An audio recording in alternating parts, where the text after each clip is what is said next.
கர்த்தருக்கு ஸ்தோத்திரம். கர்த்தருடைய பரிசுத்த நாமத்துக்கு மகிமை உண்டாகட்டும். எனக்கு பிரியமான தேவ ஜனமே, இந்த காலவேளையிலும் நாம் தியானிக்கும்படியாக எடுத்துக்கொண்ட பரிசுத்த வேதாகமத்தினுடைய பகுதி சங்கீத புஸ்தகம் 23வது சங்கீதம் 5வது வசனம்.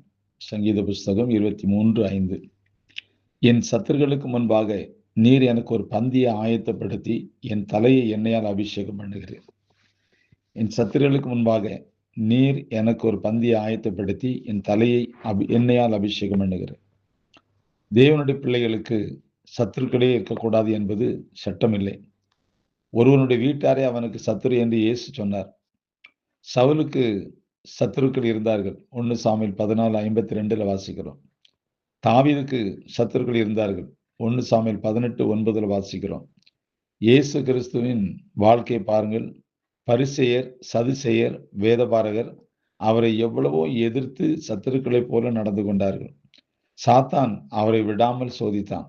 அவருக்கு சொந்தமானதிலே அவர் வந்தார், சொந்தமானவர்கள் அவரை ஏற்றுக்கொள்ளவில்லை என்று யோவான் 1:11 வாசிக்கிறோம். சத்துருக்களைப் போல வந்தார்கள். சத்துருக்கள் சூழ்ந்திருக்கும் போது கர்த்தர் உங்களுக்காக செய்கிற பல காரியங்கள் உண்டு. முதலாவது, சத்துருக்கள் மத்தியில் உங்கள் தலையை நிமிர்ந்து நடக்க பண்ணுகிறார். தாழ்ந்து போக அவர் விடுவதில்லை. நீ வாலாகாமல் தலையாவாய், நீ கீழாமல் மேலாவாய் என்ற வார்த்தையின்படி அவர் உங்களை உயர்த்தி மேன்மைப்படுத்துவார். ஆகவே உங்களுக்கு ஒருபோதும் தலை குனிவு வரவே வராது. உங்கள் நுகத்தடிகளை முறித்து உங்களை நிமிர்ந்து நடக்க பண்ணின உங்கள் தேவனாய் கர்த்தர் என்று உடன்படிக்கை செய்கிறதை நாம் லேவியராகும் 26:13 வாசிக்கலாம். சிங்கக்கபியில தானியேல் போடப்பட்ட போது கீழே சிங்கங்கள் சூழ்ந்திருந்தது. வெளியிலே தானியேலின் சத்துருக்கள் சூழ்ந்திருந்தார்கள். கர்த்தர் தானியேலை தலகுனிய செய்தாரா? இல்லை. தம்முடைய தூதனை அனுப்பி சிங்கங்கள் அவனை சேதப்படுத்தாதபடி அவைகளின் வாயை கட்டி போட்டார் என்று தானியேல் புஸ்தகம் 6:22 வசனத்துல வாசிக்கிறோம். எத்தனை ஆயிரம் சத்துருக்கள் இருந்தாலும் அவர்கள் எல்லாரும் பார்க்கினும் கர்த்தர் பெரியவராயிருக்கிறார். அவர் உங்களோடு இருக்கிறார். நான் உங்கள் நடுவிலே உலாவி உங்கள் தேவனாய் இருப்பேன் என்று நீங்கள் என் ஜனமாய் இருப்பீர்கள் என்று கர்த்தர் உடன்படிக்கை செய்திருக்கிறார். லேவியராகும் 22:12 வாசிக்கிறோம். அடுத்ததாக அவர் உங்களுடைய தலையை எண்ணெயால் அபிஷேகம் பண்ணுகிறார். எப்படி அபிஷேகிக்கிறார்? ராஜாக்களாக, ஆசாரியர்களாக அபிஷேகம் பண்ணுகிறார். சிந்தித்து பாருங்கள். தாவீதுக்கு எத்தனையோ சகோதரர்கள் இருந்தார்கள். பெரிய பெரிய யுத்த வீரர்கள் இருந்தார்கள். ஞானம் உள்ளவர்கள் இருந்தார்கள். கர்த்தர் அவர்களை பொருட்படுத்தவே இல்லை. எல்லா சகோதரர்களும் பார்த்து கொண்டிருக்கும் போது அவர்கள் மத்தியில தேவன் தாவீதை உயர்த்தினார், அபிஷேகம் பண்ணினார்.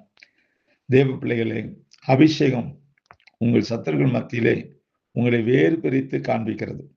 நீங்கள் விசேஷமானவர்கள் என்பதை தெரிவிக்கிறது.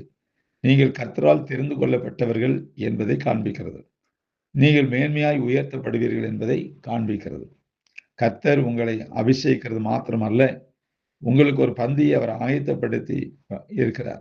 நீங்கள் அவரோடு கூட ஐக்கியம் கொள்ளும்படி ராபோஜன பந்தியை ஆயத்தம் செய்திருக்கிறார். அவருடைய சரீரத்தையும் இரத்தத்தையுமே நமக்கு தருகிறார். அப்பத்தை புசித்து திராட்சரசத்தை பானம் பண்ணி கிறிஸ்துவோடு கூட உள்ள ஐக்கியத்தை வெளிப்படுத்த வேண்டும்.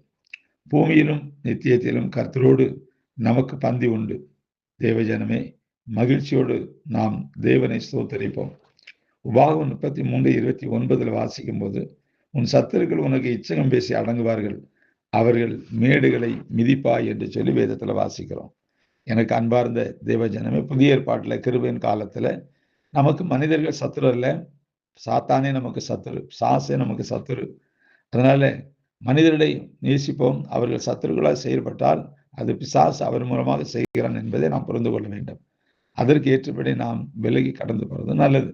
அதனால உங்கள் தலை உயர்த்தப்படும். சத்துருக்கள் மத்தியில உங்கள் தலை உயர்த்த, யோசேப்பினுடைய தலை உயர்த்தப்பட்டது, தானியேலுடைய தலை உயர்த்தப்பட்டது. அதே போல நம்முடைய குடும்பத்துல, நம்முடைய தொழில, நம்முடைய வேலையில, நம்முடைய பிள்ளைகளுடைய படிப்புல, சகலவற்றிலும் நம்மை கர்த்தர் உயர்த்துவார், ஆசீர்வதிப்பார். சத்துருக்கள் மத்தியில் அவர் உயர்த்தி மேன்மைப்படுத்துகிற ஆண்டவர் என்பதை நாம் நிச்சயமாக அறிய நம்முடைய மனக்கண்களை திறந்து கர்த்தர் வழி நடத்தி உங்களை ஆசீர்வதிப்பாராக.